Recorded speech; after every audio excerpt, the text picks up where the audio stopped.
88-year-old Margareta Iven Ingeborg has her roots deep-seated in Kenya. She came into the country in April of 1992, having given up a life in Sweden in pursuit of community service. Though frail at this age, she is still surrounded by those whose lives are eternally changed by her service. I was called to the headmaster. And he asked if I could take my pension at 60 instead of 65. And I was very happy to say yes. And then I asked God, what do you want me to do? I'm only 60, I can do something more. And so God told me to sell everything I had and give to the poor. After I had sold everything, came the other part. Come and follow me. Go to Kenya. A retired teacher with only her pension to her name, Margareta was determined to give of her time and resources to the underprivileged children. This led her to the Spirit of Faith Children's Center in Roiro that catered for both orphans and children from underprivileged backgrounds.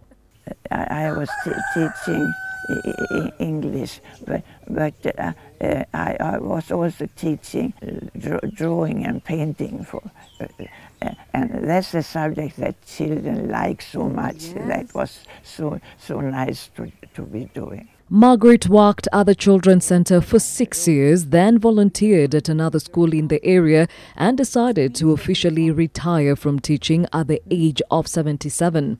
However, having kept contact with the children she met at the Children's Center, she continued to support them academically. If I had 10,000, it was multiplied by 10. So it was 100,000 here, isn't it? So that's how I could help, because my Swedish money was so strong.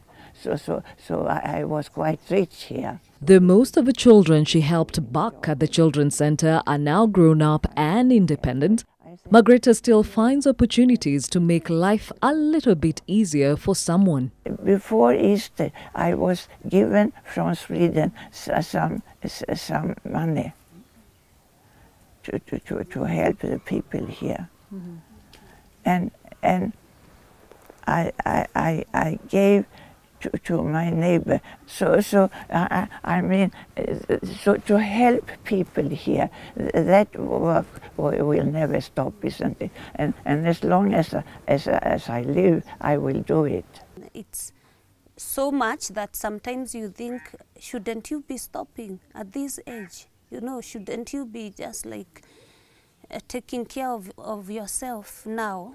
But she doesn't stop. So sometimes, it has gone beyond. With many thankful she chose to follow the calling to Kenya, the journey hasn't been devoid of hardships. With many in need of her help, her pension hasn't been enough, and she's had to turn to well-wishers and friends for help. However, despite it all, she's like a flower. And you know, a flower, it's a plant that bears flowers, and the flowers wither. So people tend to not to see the beauty of the plant afterwards. So for me, I want her love to be perpetual, you know, so that even after she has withered, her memory will linger in my mind, in my family.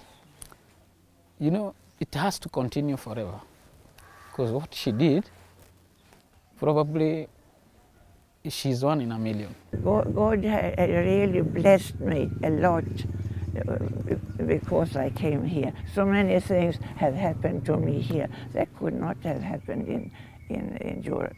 For Women in Power, my name is Gladys Gachanja.